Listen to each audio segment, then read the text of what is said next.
प्रधानमंत्री नरेंद्र मोदी आज video conferencing के जरिए विश्व पर्यावरण दिवस कार्यक्रम में शिरकत कर रहे हैं। यह कार्यक्रम पेट्रोलियम, पर्यावरण, वन और जलवायु परिवर्तन मंत्रालय द्वारा संयुक्त रूप से आयोजित किया जा रहा है। ऐसे यशस्वी प्रधानमंत्री जी का मैं स्वागत करता हूं।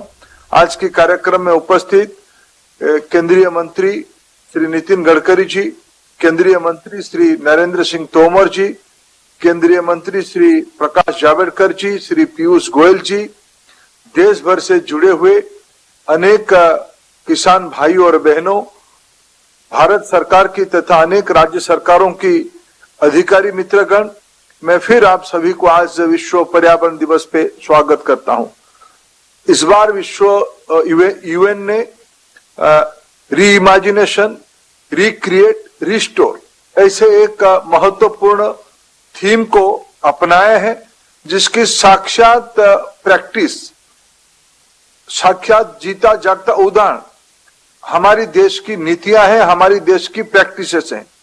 पिछले 7 साल में अगर हम थोड़ा क्षण भर पलट के देखते हैं, पिछले 7 साल में प्रधानमंत्री जी के नेतृत्व में ऐसे अनेक कदम उठाए गए हैं। पॉलिसी के स्तर पे, इंसेंटिव देने के स्तर पे, इसको प्राथमिकता बनाने के स्तर पे, आईएसए जैसे संगठन को खड़ा करके विश्व नेतृत्व लेने की ग्लोबल लीडरशिप के स्तर पे, सोलर एनर्जी हो, विंड एनर्जी हो, बायोफ्यूल्स हो, बायोगैस हो, एथेनॉल हो या जैव खेती हो, ये सारा विषय में करते करते आज हम भारत में ऊर्जा खेती इस प्रकार की एक इनिशिएटिव लिए हैं। शायद विश्व में इस प्रकार की मॉडल आने वाले दिनों में विश्व को प्रेरित करेगा। इसको प्रधानमंत्री जी के नेतृत्व में एक जन आंदोलन की रूप दिया गया है। मित्रों, मैं एनर्जी विभाग के काम देखता हूं, ट्रांसपोर्टेशन एनर्जी के काम देखता हूं। प्रधानमंत्री जी की दिग्दर्शन से आने वाले दिनों में भारत की जो एनर्जी रिक्वायरमेंट पूरा किया जाएगा, ऊर्जा आवश्यकता को पूरा किया जाएगा। ऐसे तो भारत आने वाले 2-3 दशक में विश्व की 1 नंबर ऊर्जा खपतकारी देश होगा। भारत एक आकांक्षी देश है, एस्पिरेशनल सोसाइटी है, उसमें हमारी आवश्यकता ऊर्जा बढ़ेगी। उसमें प्रधानमंत्री जी की कुशल नेतृत्व और मार्गदर्शन में हमने ऊर्जा आवश्यकता को बायोडाइवर्सिटी से कैसे निकालना, जिसमें हमारी देश की अर्थनीति पे, पर्यावरण नीति पे, रोजगार पे, किसानों की आमदनी को दुगनी करने में, हमारी खेती को सुरक्षित करने में कैसे एक इनोवेटिव तरीके से जो आज यूएन ने घोषणा किया है, रीइमेजिन करिए, रिक्रिएट करिए, ये सारा विषय पिछले 7 साल में हम एक-एक कदम करके हम आगे लेके जा रहे हैं। हमारी विभाग की ओर से एलपीजी की इनिशिएटिव हो, सीबीजी हो, एथेनॉल हो या इलेक्ट्रिक व्हीकल का इनिशिएटिव हो या गैस बेस्ड इकोनॉमी के बारे में हम उल्लेख करें, ऐसे अनेक विषय। इसीलिए आज तो वहीं विश्व पर्यावरण दिवस पर मुख्यमंत्री अशोक गहलोत ने ट्वीट कर बधाई दी। उन्होंने लिखा, स्वच्छ पर्यावरण प्रत्येक प्राणी के जीवन के लिए आवश्यक है। ये बात सदियों से हमारे पूर्वज मानते और अपनाते रहे हैं, परंतु समय के साथ विकास की महत्वाकांक्षा में मानव जाति ने पर्यावरण को बहुत हानि पहुंचाई, जिसका आभास हमें कोरोना महामारी के दौरान हुआ है। हमें स्वच्छ पर्यावरण को पुनः स्थापित करना होगा। कोरोना से जंग हम तभी जीत पाएंगे जब हम स्वच्छ पर्यावरण में प्रकृति के संग रहेंगे।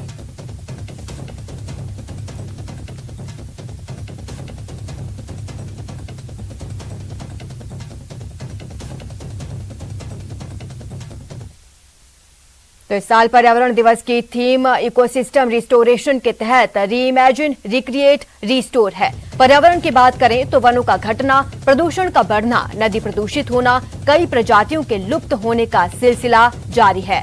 और ग्लोबल स्टडीज की माने तो AQI में गजब का सुधार हुआ। मरीन वाइल्ड लाइफ यानी जलीय जीवों में काफी बढ़ोतरी दर्ज की गई। कार्बन उत्सर्जन में काफी कमी आई है। ऊर्जा के संसाधनों का दोहन कम हुआ। जल प्रदूषण कम होने से ताजा पानी की उपलब्धता बढ़ी है।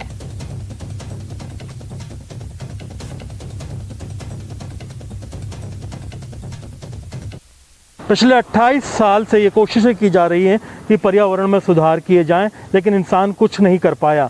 कोरोना काल में महज 1.5 साल में ही वो बदलाव देखने को मिले हैं जो कि शायद बरसों कोशिश की जाती तो भी नहीं होती। ऐसे में अगर सरकार न सिर्फ आम लोगों को जागरूक करने के लिए बल्कि पर्यावरण सुधार के काम करने के लिए भी अपने नज़रिए को बदलेगी तो बहुत ही जल्दी पर्यावरण में सुधार आ सकेंगे और विश्व पर्यावरण दिवस जैसे महत्वपूर्ण आयोजन साकार साबित हो सकेंगे। अरबाज अहमद, न्यूज़ 18 के लिए जयपुर से।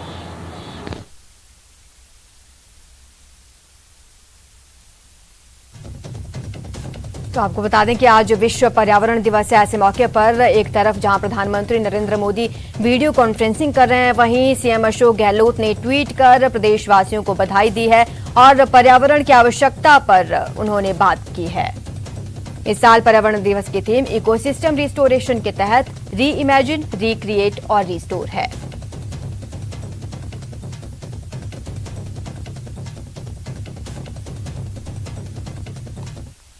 तो इसी कॉन्फ्रेंस में पीएम मोदी एक तरफ वीडियो कॉन्फ्रेंसिंग कर रहे हैं और प्रकाश जावड़ेकर भी इसमें अपने विचार रख रहे हैं। फिर से उपजाऊ करेंगे, ये प्रण किया है, ये महत्वपूर्ण है। फिर गुजरात में उन्होंने पहली दफा क्लाइमेट चेंज डिपार्टमेंट निकाला, क्लाइमेट चेंज मिनिस्ट्री यहां भी की, और एक किताब अल गोर का बहुत दिनों से चल रहा था, इनकन्वीनियंट ट्रूथ, उसका एक बहुत प्रयोगों के आधार पर कन्वीनियंट एक्शन, ये किताब मोदी जी का लिखा मैंने देश के सभी नेताओं को जो हमें पेरिस के समय मिले उन सबको दिया और सबने बड़ी प्रशंसा की। पेरिस समझौते का एक ही वाक्य कहूंगा कि पेरिस समझौता आखिरी दिन होगा नहीं होगा ऐसा पेच आया था। तब ओबामा, फ्रांस के राष्ट्रपति अध्यक्ष ओलांद, और उन्होंने प्रधानमंत्री मोदी जी को फोन किया और पेरिस समझौता साकार हो गया। ये भूमिका उनकी हमें लीडरशिप की रही है। उन्होंने जब उस समय इंटरनेशनल सोलर अलायंस निकाला और 100 मेगावाट का 175 गीगावाट का टारगेट रखा तो लोगों को असंभव लग रहा था, क्योंकि उस समय केवल 22,000 थे और 22,000 से 1,75,000 मेगावाट कैसे होगा। लेकिन आज 1,36,000 मेगावाट यानी 136 गीगावाट नवीनी ऊर्जा हो गई। ये दूसरा एक प्रसंग केवल एक वाक्य में बताऊंगा कि यूएन में जब मैंने ये कहा कि हमारे यहाँ गैस पर $6 का हम कार्बन टैक्स एक तरह से लगा रहे हैं, तो लोगों को आश्चर्य हुआ। बान की मून जनरल सेक्रेटरी थे, उन्होंने और बाकी सभी देशों ने बोले पार्लियामेंट ने एग्री कैसे किया। मैंने कहा हमारे यहाँ 36 पार्टी है, लेकिन इस पर किसी ने मतभेद नहीं किया और सबने समर्थन दिया। आज जो एक प्रधानमंत्री जी ने 2 कल्पनाएं पेरिस में रखी, उसको हमें आगे ले जाना ही हमारा मुख्य काम है, लाइफस्टाइल और क्लाइमेट जस्टिस। और ये दोनों प्रियम्बल में आए, लेकिन उसको आचरण में लाने के लिए भी हम हर बार सभी देशों के साथ सलाह मशवरा करते हैं। अंत में इतना ही कहूंगा कि आज इथेनॉल का जो नया निर्णय करेंगे वो बहुत ही प्रेरणादायी होगा, ऐतिहासिक होगा, और इलेक्ट्रिकल कार को भी बढ़ावा दिया जा रहा है, इलेक्ट्रिकल वाहनों को बढ़ावा दिया जा रहा है। और तो और एक बायोफ्यूल पर दिल्ली से देहरादून और देहरादून से दिल्ली एक कमर्शियल फ्लाइट भी ऑपरेट हुई। यही भारत की लगातार पर्यावरण के बारे में सोच और एक्शन है। सबको बहुत बहुत धन्यवाद। माननीय प्रधानमंत्री जी के निर्देशानुसार भारत सरकार द्वारा पिछले कुछ वर्षों में पर्यावरण अनुकूल बायोफ्यूल्स के उत्पादन एवं उपयोग बढ़ाने हेतु अनेक कार्य किए गए हैं। इस विषय पर जानकारी देने के लिए एक लघु फिल्म तैयार की गई है। निवेदन है कि ये फिल्म चलाई जाए।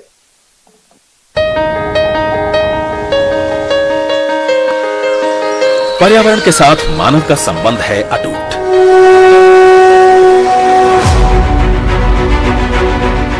भारत जैसी सबसे तेजी से बढ़ रही अर्थव्यवस्था ने प्रधानमंत्री नरेंद्र मोदी के कुशल एवं प्रभावी नेतृत्व में विकास की गति को बिना बाधित किए पर्यावरण के साथ बनाया है अभूतपूर्व संतुलन, जिसमें मुख्य भूमिका निभा रहा है रिड्यूस, रीयूज, रिफ्यूज, रिसाइकल का उनका विजन और नेशनल बायोफ्यूल पॉलिसी।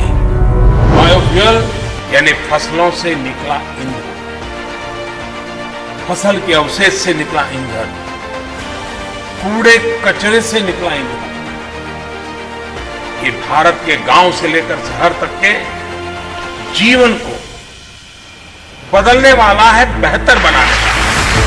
भारत सरकार के तेल और प्राकृतिक गैस मंत्रालय द्वारा नेशनल बायोफ्यूल पॉलिसी से प्रेरणा लेकर उठाए गए हैं कई कदम। Ethanol blended petrol EBP program उसी का है एक महत्वपूर्ण हिस्सा, जिसमें ऑयल मार्केटिंग कंपनियां 10% इथेनॉल के साथ मिश्रित पेट्रोल बेचती हैं। साल 2023 की शुरुआत तक ये 20% हो जाएगा। इथेनॉल के स्वदेशी उत्पादन को बढ़ाने के लिए तेल कंपनियों ने इथेनॉल की कमी वाले राज्यों में 7,500 करोड़ रुपए के अनुमानित निवेश के साथ 11 अनाज आधारित मेगा इथेनॉल रिफाइनरियों की बनाई है योजना, जिससे प्रतिवर्ष 150 करोड़ लीटर बढ़ जाएगी इथेनॉल डिस्टिलेशन कैपेसिटी। इसके साथ साथ ऑयल पीएसयू 8,000 करोड़ रुपए के निवेश से कृषि अपशिष्ट आधारित second generation 2G ethanol bio रिफाइनरियां कर रही है स्थापित। यही नहीं, इंडियन ऑयल हरियाणा के पानीपत में इथेनॉल का थर्ड जनरेशन 3G रिफाइनरी कर रहा है स्थापित। इसके अलावा भारत ने गैस आधारित अर्थव्यवस्था को प्राप्त करने की दिशा में सतत sustainable alternative towards affordable transportation जैसे उठाए हैं क्रांतिकारी कदम, जिसमें मवेशियों के गोबर, कृषि अवशेष, खाद्य और सब्जी अपशिष्ट, कचरे आदि का उपयोग करके होगा CBG कंप्रेस्ड बायोगैस जैसे स्वच्छ और हरित ईंधन का सृजन। इस कार्यक्रम के तहत 2024 तक 5,000 CBG संयंत्र स्थापित कर प्रतिवर्ष 15 MMT CBG उत्पादन का रखा गया है लक्ष्य। डीजल में बायोडीजल का मिश्रण भी पर्यावरण को स्वच्छ बनाने की दिशा में है महत्वपूर्ण कदम।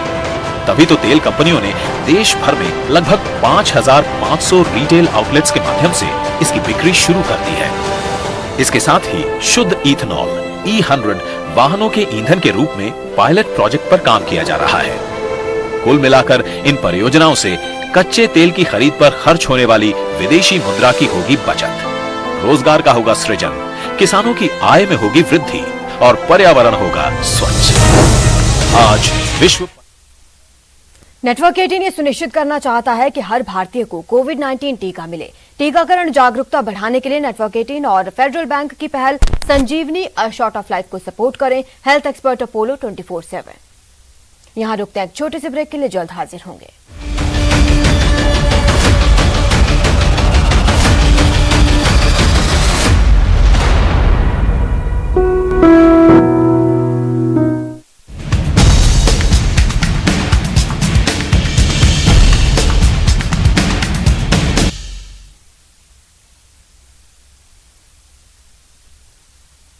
प्रदेश में कोरोना संकट के बीच शहर शहर पानी की किल्लत बढ़ने लगी है और पानी की किल्लत से परेशान लोग सड़कों पर उतर रहे हैं। शहर शहर पानी के लिए प्रदर्शन, कहीं महिलाओं का आक्रोश,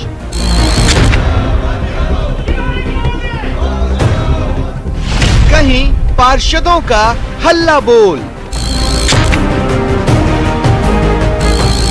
एक तो कोरोना का संकट, ऊपर से गर्मी में शहर शहर पानी की किल्लत, परेशान लोगों का आक्रोश फूट पड़ा है। कोटपुतली में पार्षदों ने पानी की किल्लत को लेकर हल्ला बोला तो अलवर में महिलाओं ने प्रदर्शन किया। सबसे पहले बात कोटपुतली की। यहाँ के शाहपुरा के नगर पालिका के कार्यालय के बाहर पीने के पानी की किल्लत को लेकर बीजेपी के पार्षद और कार्यकर्ताओं ने प्रदर्शन किया। गुस्साए पार्षदों ने विधायक और नगर पालिका के चेयरमैन के खिलाफ जमकर नारेबाजी की और पेयजल की समस्या का जल्द समाधान करने की मांग की। इस दौरान पार्षदों ने टैंकर से पानी की सप्लाई करने में। तो विश्व पर्यावरण दिवस कार्यक्रम में प्रधानमंत्री मोदी कह रहे हैं, देखिए, भारत में गांव में हमारी माताएं बहनें, उनका खेती में, पशुपालन में बहुत योगदान होता है और मुझे खुशी हुई कि आज आप अपने परिवार के महिला सदस्यों को भी साथ में रखा है। तो मैं पहले तो इन दोनों बहनों को प्रणाम करूंगा, उनको बधाई दूंगा कि वो खेती को आगे बढ़ाने में काम करते हैं। चलिए, मुझे अच्छा लगा। कोरोना में संभालिए भाई सब लोग परिवार में। आपको भी धन्यवाद साहब, आप भी संभलो क्या। बरातमक। Okay sir. अब हम हरदोई उत्तर प्रदेश चल रहे हैं, जहां एथेनॉल प्लांट में श्री अरविंद कुमार जी उपस्थित हैं। उनसे निवेदन है कि माननीय प्रधानमंत्री जी से बात करें। अरविंद जी नमस्ते। मैं अरविंद कुमार, पूर्वा देवरिया, जिला हरदोई, उत्तर प्रदेश से बोल रहा हूँ सर। मेरे पास 3 एकड़ जमीन है, उसमें मैं खेती करता हूँ, गन्ना, सरसों, गेहूं। तो उसमें मैंने गन्ना बोया है। पहले गन्ना सर बोते थे हम देसी बीज से, अब की देसी जब करते थे सर तब उसको हमने उसमें बोया, पैदावार होती थी 700-800 प्रति हेक्टेयर कुंटल। अब की मैंने बोया है गन्ना जो, वो सर मैंने वैज्ञानिक विधि से, उसमें मुझे गन्ना की उपज प्राप्त हुई है 2631 कुंटल प्रति हेक्टेयर। कितने साल से गन्ने का कर रहे हैं अरविंद जी? गन्ने सर कर रहा है, करीब हो गया 7-8 साल हो गया हमको लगातार करते। अच्छा, कभी मन नहीं करता है कि गन्ने से बाहर निकल के कुछ और करें? नहीं सर, करते हैं, गेहूं भी करते हैं, आलू भी होता है, सरसों भी करते हैं, सब सर खेती करते हैं। इस बार सरसों का अनुभव कैसा है? सरसों सर बहुत अच्छी हुई है, 2 कुंटल मतलब 24 कुंटल प्रति हेक्टेयर से हुई है हमारी। अच्छा, और इस बार तो दाम भी सरसों के अच्छे मिले हैं कहते हैं। सरसों सर बहुत अच्छे दाम मिले हैं सर। अच्छा अरविंद जी, आप जिस मिल को गन्ना बेचते हैं जी, क्या उस मिल ने इथेनॉल प्लांट लगाया है? क्योंकि हम बराबर आग्रह कर रहे हैं कि गन्ना किसानों को सुरक्षित रखना है, तो सिर्फ चीनी बनाने से काम नहीं चलेगा, सिर्फ गुड़ बनाने से काम नहीं चलेगा, हमें कुछ और करना चाहिए। और इसलिए हम इथेनॉल पर जोर दे रहे हैं, ताकि गन्ना किसान को कभी भी चिंता न रहे। वरना क्या होता है, चीनी ज्यादा हो जाती है तो गन्ना किसान को तकलीफ हो जाती है, क्योंकि मार्केट गिर जाता है। चीनी कम होता है क्योंकि गन्ना कम हुआ तो भी किसान को तकलीफ हो जाती है, और इसलिए हम इथेनॉल पे जोर दे रहे हैं। तो आपके यहाँ जो गन्ना जहां आप देते हैं वहां इथेनॉल का कुछ हो रहा है? क्योंकि आपके पीछे तो बढ़िया सारे चित्र दिख रहे हैं। जी जी, इथेनॉल प्लांट सर लगा है यहाँ हरियाणा चीनी मिल। तो इससे हमको लाभ सर ये मिला है, जो इथेनॉल जो बिकता है सरकार खरीद लेती है, उससे पेमेंट जल्दी होता है मिल वालों को, मिल वाले हमको पेमेंट कर देते हैं। उससे हमको बहुत लाभ है सर, हम अपना टाइम से जो पेमेंट मिल जाता है तो हर चीज टाइम से कर लेते हैं। और उससे ये पेट्रोल में मिला के जैसे डाला जाता है तो उससे पर्यावरण भी शुद्ध रहता है। अच्छा, जब पहले इथेनॉल का प्लांट नहीं था जी, और सिर्फ आप गन्ना ले जाते थे और वो जब चीनी बन करके बिकती थी पैसे देते थे, अब क्या बदलाव आया है? अब सर बदलाव यही है, जब पहले चीनी खाली बनती थी तो उसमें पेमेंट, चीनी बिकती थी ज्यादा बन जाती थी, वो डाउन रहती थी मतलब रेट, तो उससे पेमेंट हम लोगों का लेट होता था। अब जो है इथेनॉल जब से लग गया तब से सर पेमेंट हमारा टाइमली हो जाता है, किसान उसमें बहुत खुशहाल है सर। अच्छा अरविंद जी, आपको मालूम है, आप तो युवान है और खेती के काम में लगे हुए हैं, पढ़े लिखे भी हैं। इन दिनों पूरी दुनिया में जैविक खाद और ऑर्गेनिक फार्मिंग, ये केमिकल फर्टिलाइजर दवाइयां से मुक्त, उसका बड़ा जोर बढ़ रहा है, लोग उसी को खाना चाहते हैं। तो आप उस दिशा में कभी सोचे हैं? जी, हम खेती जैविक मतलब हम ये ऑर्गेनिक खेती करते हैं। जैसे ढैंचा मैंने बो देता है, और ढैंचा बोने के बाद में कंपोस्ट खाद वही डालते हैं सर, रसायन बहुत कम प्रयोग करते हैं। यूरिया वगैरह उपयोग नहीं करते हैं? यूरिया सर छिड़काव करते हैं एनपीके का 2 बार, बहुत ज्यादा। यानी अभी 100% जैविक नहीं कर रहे हैं आप? नहीं, 100% नहीं सर, एनपीके गन्ने में छिड़काव पत्तियों पे करना पड़ता है। लेकिन क्या मन करता है कि 100% जैविक करेंगे और अरविंद जी की सारी जो चीजें बनेगी वो जैविक नाम से ही बिकेगी, ऐसा मन करता है? मन करता है सर, करेंगे सर। तो इस बार संकल्प कीजिए आप। जी सर, संकल्प लेते हैं, करेंगे सर। देखिए, इससे बहुत लाभ होगा, बहुत किसानों को लाभ होगा। और जो धरती माता है ना, जैसे हम अपनी माँ बीमार हो जाए तो कितने चिंतित हो जाते हैं। जी जी, हमारी धरती माँ अगर बीमार हो जाए, ये सारे केमिकल डाल करके धरती माँ को हम बर्बाद कर दें, तो धरती माँ भी रूठ जाती है। जी जी धरती माँ की भी रक्षा करनी चाहिए कि नहीं करनी चाहिए? करनी चाहिए तो सर। ये भी हमारी माँ है, और उस जी। माँ को हम परेशान करें वो तो कितना उचित होगा। तो आप भी किसानों को बताइए। मुझे बहुत अच्छा लगा आपसे बात कर करके, और आप जैसे नौजवान और वो भी नए नए प्रयोग भी कर रहे हैं और पर्यावरण का भी ध्यान रखते हैं। मेरी आपको, आपके परिवार को बहुत बहुत शुभकामनाएं हैं। और आपको मालूम है सोलार पंप का, क्योंकि उत्तर प्रदेश में तो पानी के स्रोत कई इलाकों में बहुत ज्यादा है, तो डीजल बीजल उपयोग करने की जरूरत नहीं, सोलार पंप से ही आपका काम चल जाएगा। तो वो भी एक पर्यावरण की बहुत बड़ी सेवा होगी। बंजर जमीन में भी हम पानी पहुंचा करके बिना खर्च अच्छी व्यवस्थाएं खड़ी कर सकते हैं। जी तो अरविंद जी, मेरी बहुत शुभकामनाएं आपको। धन्यवाद जी। जी थैंक यू सर। नमस्ते। अब हम चल रहे हैं खेड़ा गुजरात। यहाँ एक कंप्रेस बायोगैस तथा बायो मैन्योर प्लांट है। यहाँ रुकते हैं छोटे से ब्रेक के लिए, जल्द हाजिर होंगे।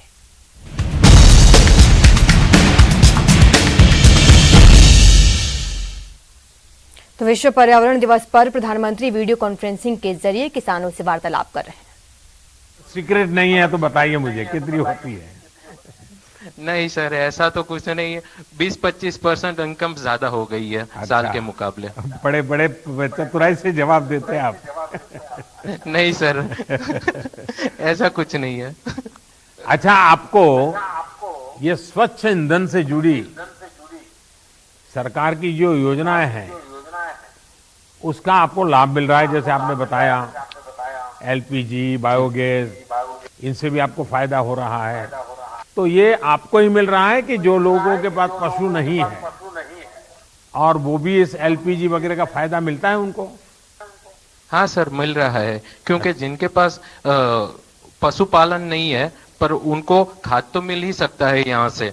और गोवर्धन नाथ के जरिए जो उत्पन्न खाद है वो बहुत ही अच्छा है, बहुत ही बढ़िया है। जो मेरा पर्सनल एक्सपीरियंस है, पहले मैं बनाना की खेती करता था तो 15-20 दिन में लीफ नहीं निकलती थी, उसके पत्ते नहीं आते थे। मगर इसका उपयोग करने के जरिए 15 दिन में लीफ आ जाती है, पत्ते आ जाते हैं। और पानी का संग्रह जमीन में बहुत ज्यादा होता है, मिनरल्स बहुत ज्यादा बढ़ गए हैं। इसकी वजह से हमारा उत्पादन भी बहुत ज्यादा बढ़ गया है। तो अभी सभी भी तरीके से की खेती करते हैं? नहीं सर, बहुत ज्यादा करते हैं। अनाज है, साग भाजी है, वो सब करते हैं, मगर बनाना ज्यादातर करते हैं। तो आपकी शाक भाजी आनंद में बिकती है? हाँ सर, आनंद में ही बिकते, नडियाद आनंद। और केले? केले भी आनंद और नडियाद में बिक जाते हैं। और जो भी वेस्टेज बचता है वो हम यहाँ प्लांट में दे देते हैं। लीफ है वगैरह है, जो भी बाद में रहता है वो। अच्छा, वो गैस बनाने के लिए दे देते हैं? वो गैस बना ले और उनके जरिए हमको खाद मिलता है। खाद मिल जाता है आपको?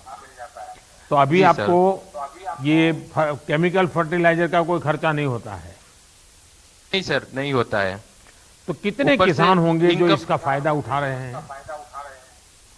अभी तो लोकल ज्यादा उठा रहे हैं। अच्छा, जो पीछे इतना बड़ा प्लांट मुझे दिख रहा है प्रजापति जी, ये जी सर, बनने के बाद आपके और इस इलाके के जीवन में क्या फर्क आया? अरे सर, बहुत ज्यादा फर्क आ गया है। पहले वो ढेर होता था कचरे का, वो बहुत कम हो गया है। हमारे वहां पे भी जो ढेर रखना पड़ता था, जैसे मैंने बनाना प्लांट किया है, बनाना काटने के बाद जो भी वेस्ट रहता था वो हम कहाँ डालें, वो भी कंफ्यूजन रहता था। इसके जरिए, ये प्लांट के जरिए हम सब कुछ यहाँ भेज देते हैं और ये बायोगैस निकाल के हमको खाद के रूप में वापस देते हैं। सर जी देखिए, हमारे यहाँ एग्रीकल्चर यूनिवर्सिटी ने एक अच्छा काम किया था। जब मैं वहाँ आपके यहाँ काम करता था तो ये जो केला उतरने के बाद ये जो इसका वेस्ट होता है उसको अगर छोटे 6-6 इंच के टुकड़े करके उसको जमीन में अगर गाड़ देते हैं तो 90 दिन तक पानी की जरूरत नहीं पड़ती। इतना पानी उसमें होता है। 90 दिन तक पानी दूसरी फसल के लिए काम आ जाता है। वो ऐसे ही जमीन में वो 6-6 इंच का टुकड़ा करके गाड़ दिया, कभी प्रयोग करिए आप, बहुत फायदा होता है। और फिर वो भी फर्टिलाइजर में भी चला जाता है, तो आपको एक अतिरिक्त फायदा हो सकता है। देखिए मैं आपका तो ये प्लांट इतना बड़ा है और इतनी बड़ी मात्रा में कुल कितने पशु का ये गोबर इसमें इकट्ठा होता होगा डेली? सर इसमें डेली हम 40 से 50 मेट्रिक टन गोबर डिस्पोज करते हैं। कितने गांवों से इकट्ठा करते हैं? करीबन 20 से 25 गांव के आसपास। 25 गांव से। और कितने पशु का होता होगा? खंबा तक करीबन 1500-2000 पशु। 2000 पशु का गोबर वहां सफाई भी हो जाती है और आपके यहाँ आ जाता है। और आपका गैस कहाँ कहाँ बिकता है?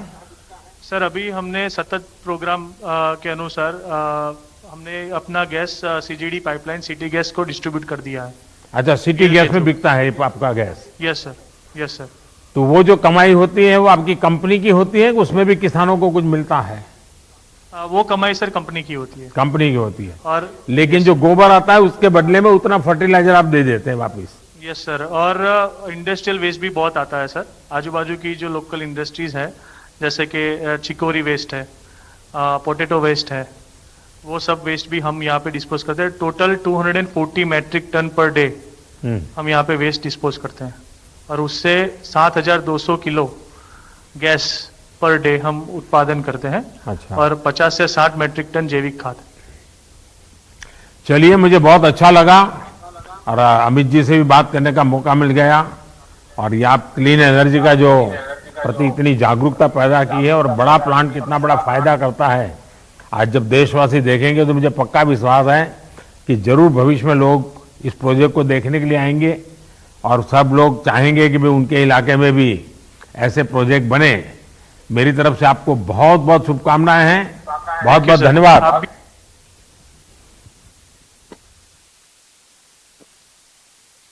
धन्यवाद आदरणीय प्रधानमंत्री जी। अब वह समय आ गया है जिसके लिए हम यहाँ एकत्रित हुए हैं। मैं आदर सहित निवेदन करूंगा माननीय प्रधानमंत्री जी से कि वो रिमोट दबाकर पुणे स्थित 3 पेट्रोल पंपों पर E100 ईंधन उपलब्ध कराए जाने का शुभारंभ तथा road map for ethanol blending in India 2020-2025 पर एक्सपर्ट कमेटी की रिपोर्ट का अनावरण करें।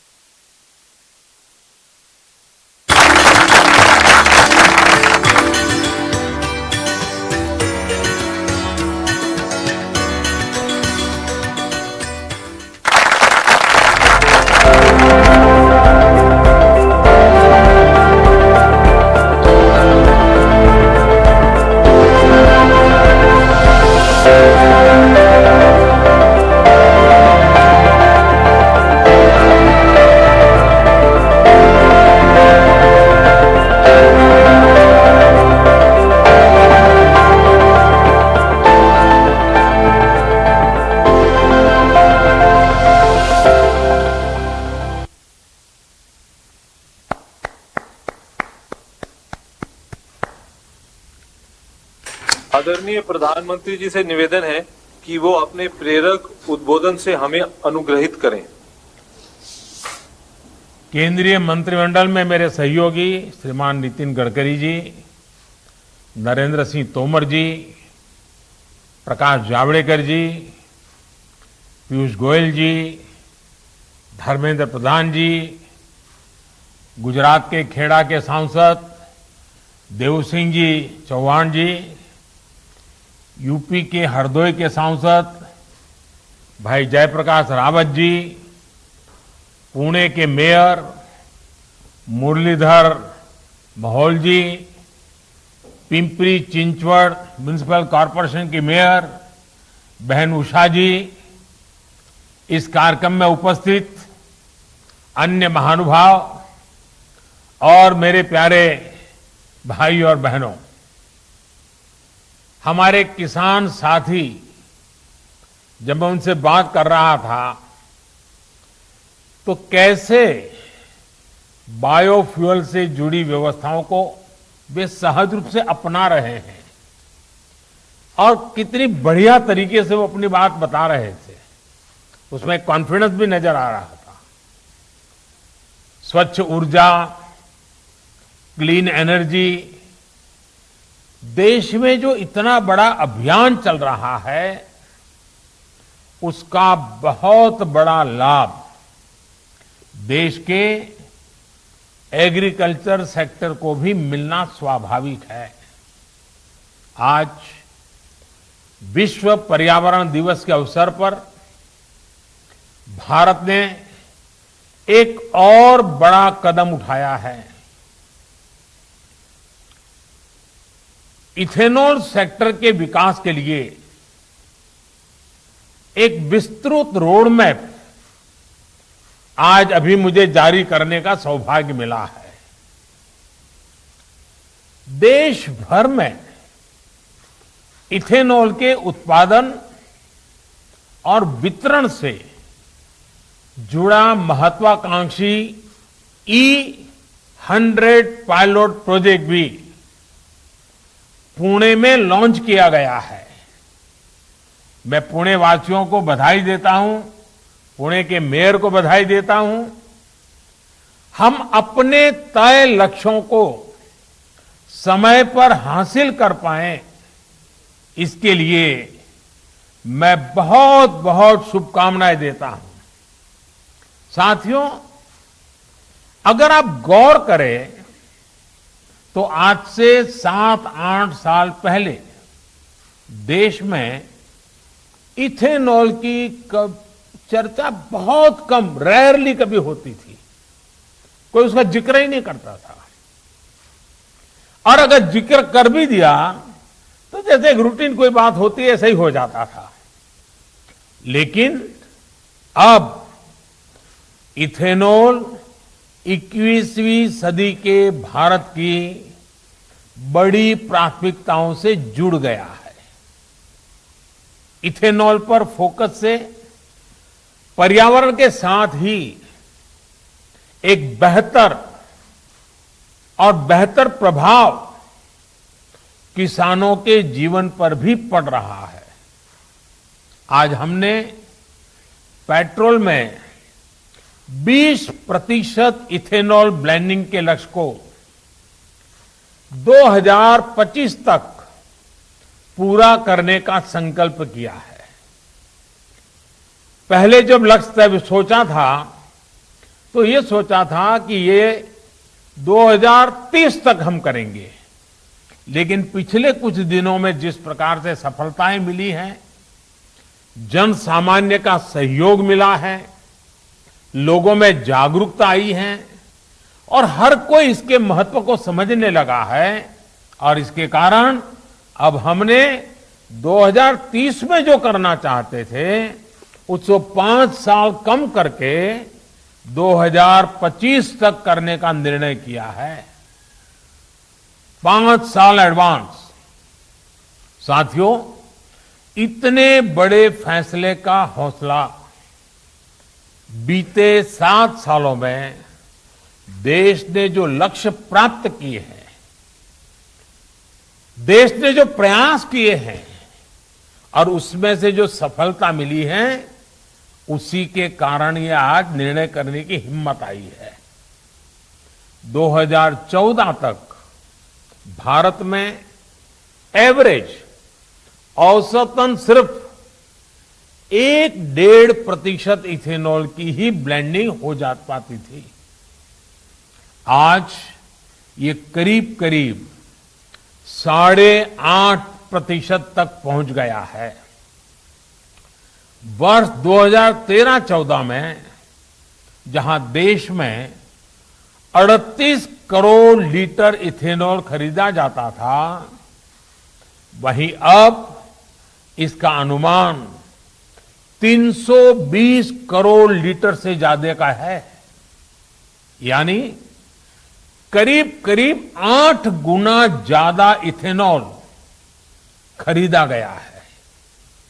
बीते साल ही ऑयल मार्केटिंग कंपनियों ने करीब 21,000 करोड़ रुपए का इथेनॉल खरीदा है। इसका एक बड़ा हिस्सा, जो 21,000 करोड़ रुपया खर्च किए गए, उसका बड़ा हिस्सा हमारे देश के किसानों की जेब में गया है। विशेष रूप से हमारे गन्ना किसानों को इससे बहुत लाभ हुआ है। वर्ष 2025 तक जब पेट्रोल में 20% इथेनॉल ब्लेंडिंग होने लगेगी तो आप अंदाज लगा सकते हैं कि किसानों को कितनी बड़ी मात्रा में ऑयल कंपनियों से सीधे पैसे मिलेंगे। इससे चीनी से अधिक उत्पादन से जुड़ी जो भी चुनौतियां हैं, क्योंकि कभी कभी चीनी ज्यादा पैदावार हो जाती है तो दुनिया में भी कोई खरीदार नहीं होता है, देश में भी दाम गिर जाते हैं और बहुत बड़ी चुनौती पैदा रखना कहां वो भी संकट हो जाता है। ऐसी सारी चुनौतियों को कम करने में और इसका सीधा लाभ गन्ना किसान की सुरक्षा से जुड़ जाता है, ये बहुत लाभ होने वाला है। साथियों, 21वीं सदी के भारत को 21वीं सदी की आधुनिक सोच, आधुनिक नीतियों से ही ऊर्जा मिलेगी। इसी सोच के साथ हमारी सरकार हर क्षेत्र में निरंतर नीतिगत निर्णय ले रही है। देश में आज इथेनॉल के उत्पादन और खरीद के लिए जरूरी इंफ्रास्ट्रक्चर के निर्माण पर बहुत जोर दिया जा रहा है। अभी तक इथेनॉल बनाने वाली ज्यादातर इकाइयां और ज्यादातर 4-5 उन राज्यों में ही थी जहां चीनी का उत्पादन ज्यादा होता है। इसका विस्तार पूरे देश में करने के लिए जो सड़ा हुआ अनाज होता है, निकम्मा हुआ अनाज होता है, उसका उपयोग करते हुए फूड ग्रेन बेस्ड डिस्टिलरीज की भी स्थापना की जा रही है। एग्रीकल्चर वेस्ट से इथेनॉल बनाने के लिए भी देश में आधुनिक टेक्नोलॉजी आधारित प्लांट भी लगाए जा रहे हैं। साथियों, जलवायु परिवर्तन के खतरे से निपटने के लिए जो वैश्विक प्रयास चल रहे हैं उनमें भारत एक आशा की किरण बनकर के उभरा है। एक विश्वस्त मानव जात के कल्याण के लिए एक विश्वस्त साथी के रूप में आज भारत ने अपनी पहचान बनाई है। जो दुनिया कभी भारत को एक चुनौती के रूप में देखती थी, क्लाइमेट चेंज, भारत की इतनी बड़ी आबादी, लोगों को लगता है संकट यहीं से आएगा, आज स्थिति बदल गई। आज हमारा देश क्लाइमेट जस्टिस का अगुवा बनकर उभर रहा है। एक विकराल संकट के विरुद्ध बड़ी ताकत बन रहा है। वन सन, वन वर्ल्ड, वन ग्रिड, एक सूरज, एक सृष्टि और एक ग्रिड की व्यवस्था की विजन को साकार करने वाला इंटरनेशनल सोलर अलायंस, उसका निर्माण हो या फिर coalition for disaster resilient infrastructure की पहल हो, भारत एक बड़े वैश्विक विजन के साथ आगे बढ़ रहा है। क्लाइमेट चेंज परफॉर्मेंस इंडेक्स में भारत दुनिया के टॉप 10 कंट्रीज में, दुनिया के प्रमुख 10 देशों में आज उसने अपनी जगह बना ली है। साथियों, क्लाइमेट चेंज की वजह से जो चुनौतियां सामने आ रही हैं, भारत उसके प्रति जागरूक भी है और सक्रियता से काम भी कर रहा है। हम एक तरफ ग्लोबल साउथ में एनर्जी जस्टिस के प्रति संवेदनशीलता और ग्लोबल नॉर्थ के उत्तरदायित्वों के हिमायती हैं, तो दूसरी तरफ अपनी भूमिका का निर्वहन भी पूरी गंभीरता से कर रहे हैं। भारत ने एनर्जी ट्रांजिशन का एक ऐसा मार्ग चुना है जिसमें हमारी नीतियां और निर्णयों में हार्ड और सॉफ्ट कंपोनेंट्स को दोनों को बराबर महत्व है। अगर मैं हार्ड कंपोनेंट की बात करूं तो भारत द्वारा तय किए गए बड़े बड़े लक्ष्य हो उन्हें लागू करने की अनप्रेसिडेंटेड स्पीड हो, ये दुनिया बहुत बारीकी से देख रही है। 6-7 साल में रिन्यूएबल एनर्जी की हमारी कैपेसिटी में 250% से अधिक की बढ़ोतरी हुई है। इंस्टॉल रिन्यूएबल एनर्जी कैपेसिटी के मामले में भारत आज दुनिया के टॉप 5 देशों में है। इसमें भी सौर ऊर्जा की कैपेसिटी को बीते 6 साल में लगभग 15 गुना बढ़ाया है। आज भारत कच्छ में, गुजरात के कच्छ के रेगिस्तान में दुनिया का सबसे बड़ा सोलर और विंड का हाइब्रिड एनर्जी पार्क बना रहा है। तो भारत ने 14 गीगावाट के पुराने कोल प्लांट्स को भी बंद भी कर दिया है। देश ने सॉफ्ट अप्रोच के साथ भी ऐतिहासिक कदम उठाए हैं। आज देश का सामान्य मानवी प्रो एनवायरमेंट कैंपेन से जुड़ गया है, वो इसका नेतृत्व कर रहा है। हम देखते हैं कि कैसे सिंगल यूज प्लास्टिक के संबंध में जागरूकता पैदा हुई है। लोग अपने तरीके से थोड़ा थोड़ा प्रयास भी कर रहे हैं। अभी और करने की जरूरत है, लेकिन बात पहुंची है, प्रयास शुरू हुए हैं। हमारे समुद्र तटों की सफाई देखिए, हमारी माताओं का और बच्चों का स्वास्थ्य और पर्यावरण रक्षण की दिशा में भी बड़ी मदद मिली है। लेकिन इसकी भी बहुत चर्चा नहीं हो पाती। भारत ने अपने इन प्रयासों से करोड़ों टन कार्बन डाइऑक्साइड के उत्सर्जन को रोका है और क्लाइमेट चेंज मिटिगेशन की दिशा में भारत को आज अग्रणी बनाया है। इसी तरह 3 लाख से ज्यादा एनर्जी एफिशिएंट पंप, उसके जरिए भी देश आज लाखों टन कार्बन डाइऑक्साइड हवा में घुलने से रोक रहा है। साथियों, आज भारत दुनिया के सामने एक उदाहरण प्रस्तुत कर रहा है कि जब पर्यावरण की रक्षा की बात हो तो जरूरी नहीं है कि ऐसा करते हुए विकास के कार्यों को भी अवरुद्ध किया जाए।